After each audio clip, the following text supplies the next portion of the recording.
the future of local government.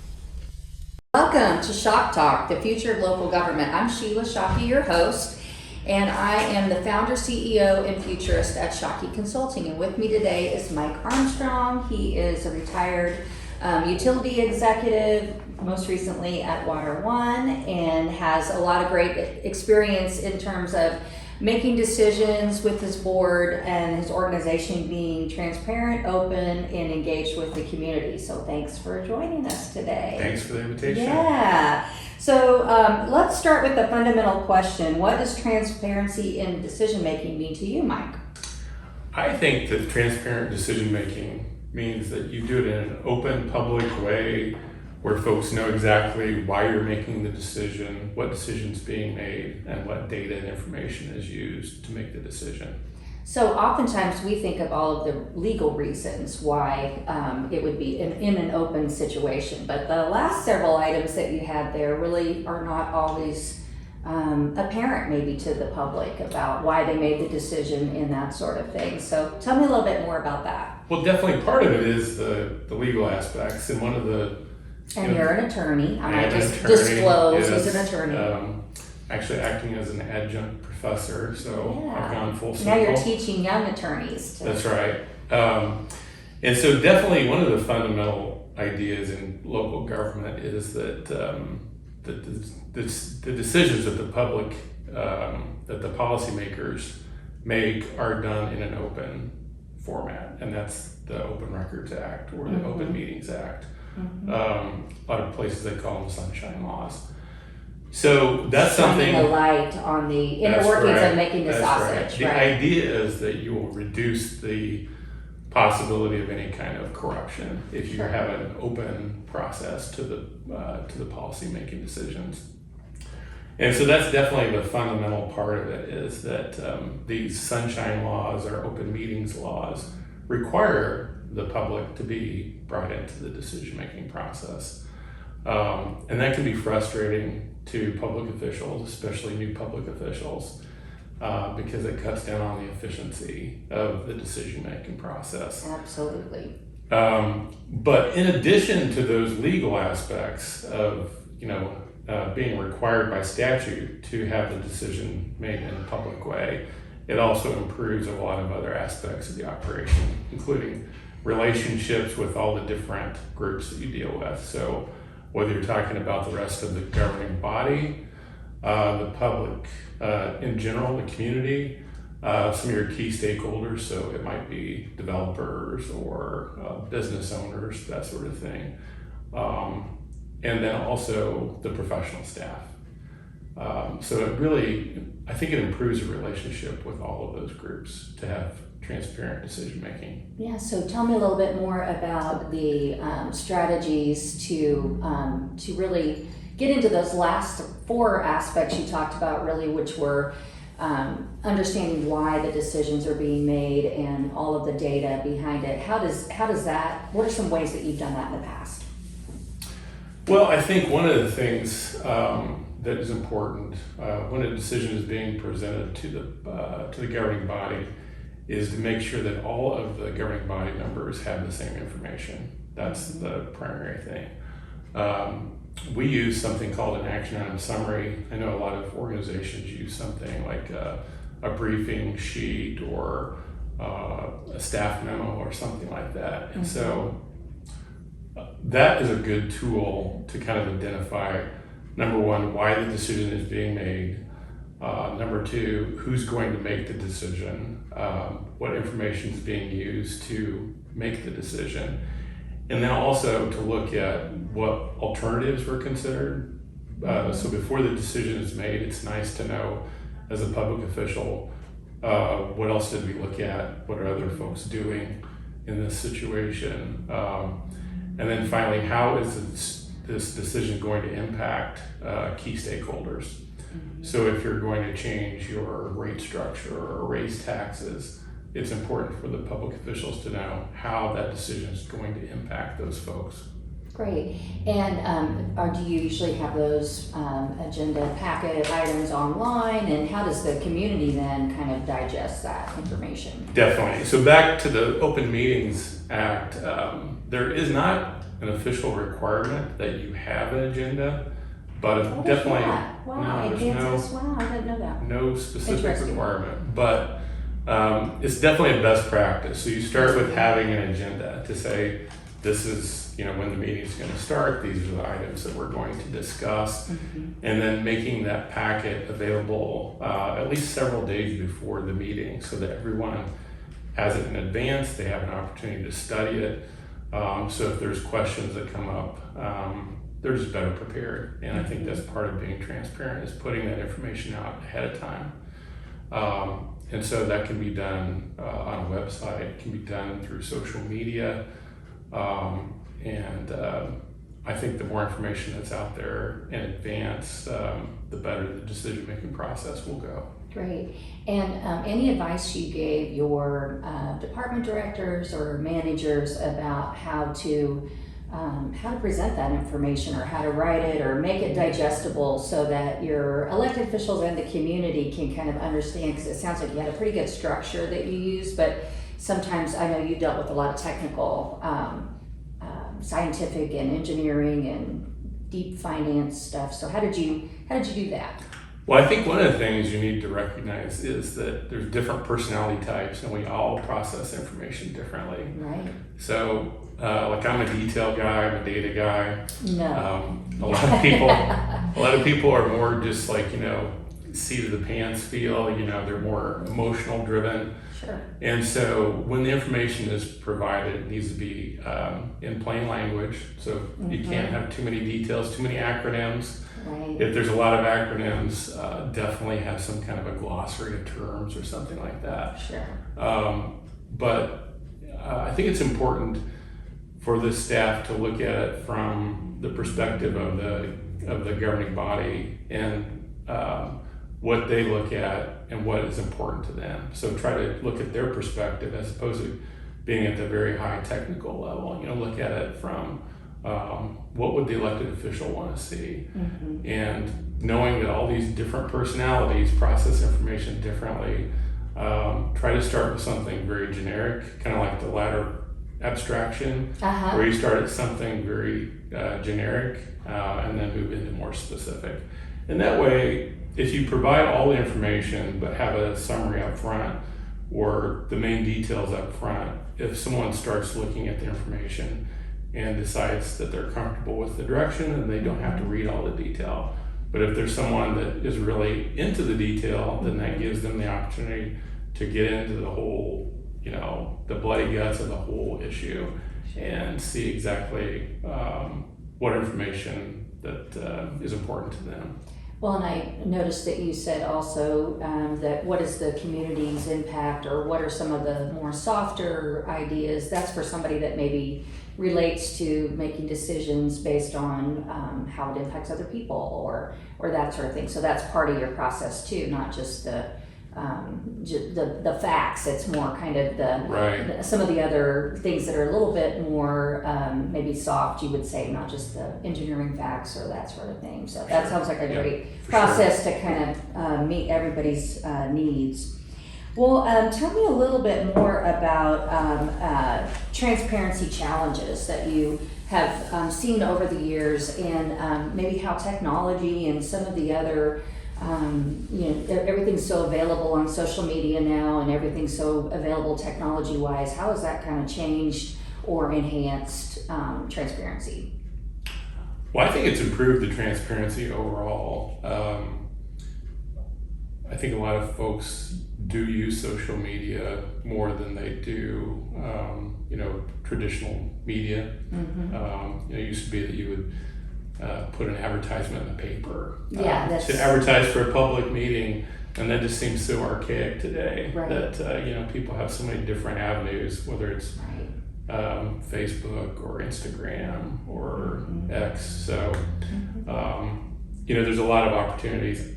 I think there's still a really good role for websites. I think the website is really the best place to have people. So you might give folks a notice on social media that something is happening or something is going to occur. But I feel like the website is still the best place to put information. For instance, one of the things that we did at WaterOne that I felt was a very strong step in making things transparent was that we put our entire budget book, it's like 250 pages, on our website. So not only did we let people know, hey, we're in the process of approving our budget, it's going to have a rate increase or maybe some other issue. And if you want to go look at the details, then our budget is on the website. So I think using those different avenues in kind of in conjunction with each other is beneficial. Yeah, and I've even seen some organizations that let you put a budget together, and it shows you how there's cause and effect to everything that you do. So it's not unlimited; it has an effect on spending more or less in certain areas. So I think technology's helped with that. Also, probably helped. You put things on the website and provide some context to it as well, because sometimes just a memo or a budget without some kind of context makes it, you have to kind of explain that a little bit about what the issues are. Any examples you can give me of kind of the importance of context when you're communicating and being transparent? So one example dealing with budgets that I can remember happened a couple years ago, where there was a line item in our budget that we reduced a certain aspect of our lab testing, and a member of the public saw that and really seized on the idea that we were going to cut funding to our lab. But if you get into the details and you look at the specifics, what happened was EPA had a temporary testing program that was in place that was rolling off, and because that little aspect of the EPA testing requirement was no longer going to be in effect, then we didn't have to budget for that outsourced lab testing. Okay, yeah. And so, just looking at it kind of in the abstract, when you say, okay, they're reducing the budget in that part of the lab, it's like, oh, well, that doesn't sound like a good idea. Yeah, not good for public health and what's going on, and Right, but when you look at the details, it was really just, there's an EPA requirement called unregulated contaminant monitoring rule, and EPA creates those periodically, and then they drop them off, and so that's what the deal was. And so if you don't have the proper context, sometimes when you're looking at a detailed thing like the budget, if you look at that in isolation, it's hard to understand. Yeah, and a website is a great place for that, and having explainer videos and some of that stuff really helps. Those methods help people to understand more deeply what the challenges are of running a utility government and what the elected officials have to balance in their job. The explainer videos, I think, are probably one of the best communication tools that we've used in the last 3 or 4 years, and it can take a very complicated, very confusing question and just break it down in really simple language, and it's just like a little cartoon. It's just like, we still remember the Schoolhouse Rock. I love the Schoolhouse Rock. How a bill becomes a law. Right. That was kind of the first explainer video I can remember. It's like that thing still sticks in my head. Yeah, and now with AI, you can go in and do those pretty simply and cost effectively. So I can imagine that government agencies will start to utilize them more to break down what's going on and helping people to kind of consume that. So that's great. I think it's a great tool. Yeah, me too. I love them. Well, tell me a little bit more about the role of community engagement and transparency, and any kind of recommendations that you have for listeners about, particularly utilities, about how to engage the public and get them to understand some of these complex issues that you deal with. Well, a lot of times in a utility, it seems like we're dealing with one group that's going to be affected. Specifically, And For construction or something. like right. that. Yeah. Yeah. And so one example that I just vividly remember was shortly after I became general manager, we were going to need to raise our system development charge, which is our impact fee, Controversial. by 80%. Oh my. Okay. Yeah. So we were that's building a how- new treatment plant, and we were going to have to raise the system development charge by 80%. I bet you had some developers interested in communicating with you. And so we tried to be very proactive. And so, one of the first things we did is met with the Kansas City Home Builders Association, which is the trade organization that kind of tends to represent most of the builders, the residential builders. We also met with the executives from all the chambers of commerce that would be affected, Overland Park, Lenexa, Leawood, all the major areas that would be impacted by construction, Shawnee.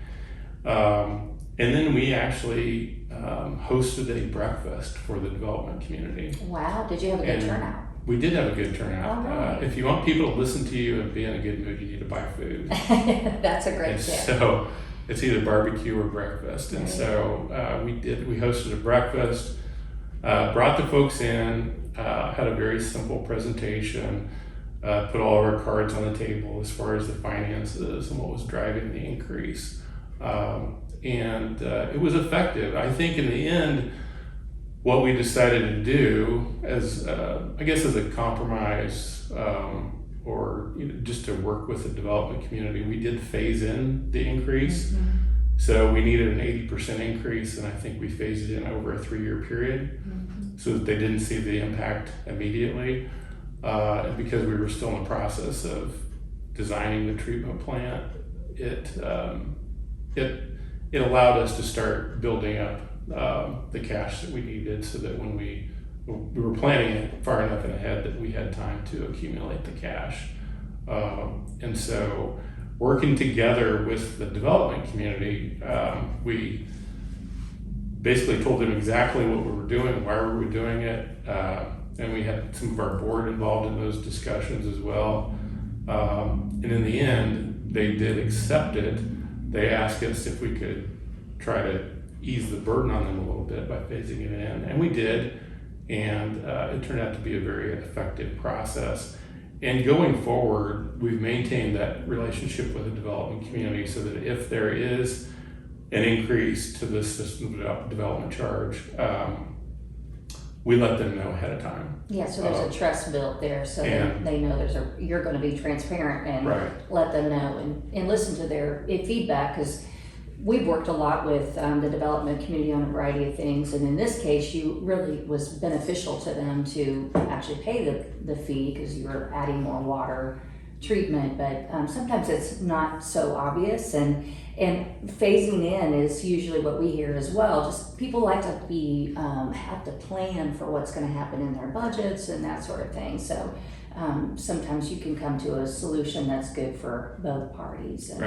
And you wouldn't have known that. You would have, without having that meeting, you might have just found out about that after everybody was pretty ticked off. So, yeah, so sometimes just doing it up front is the way to go. So, well, tell us if you have any other kind of suggestions for transparency or other advice you would give our listeners on how to involve the community and be more transparent.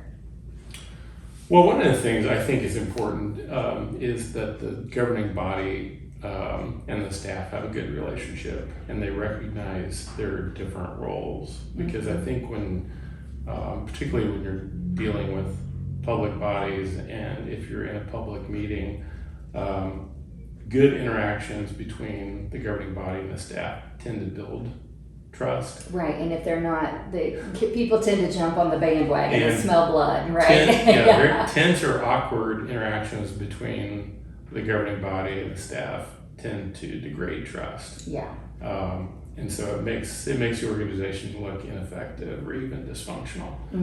So making sure that you have a clear delineation as far as what the staff responsibilities are and what the governing body's responsibilities are.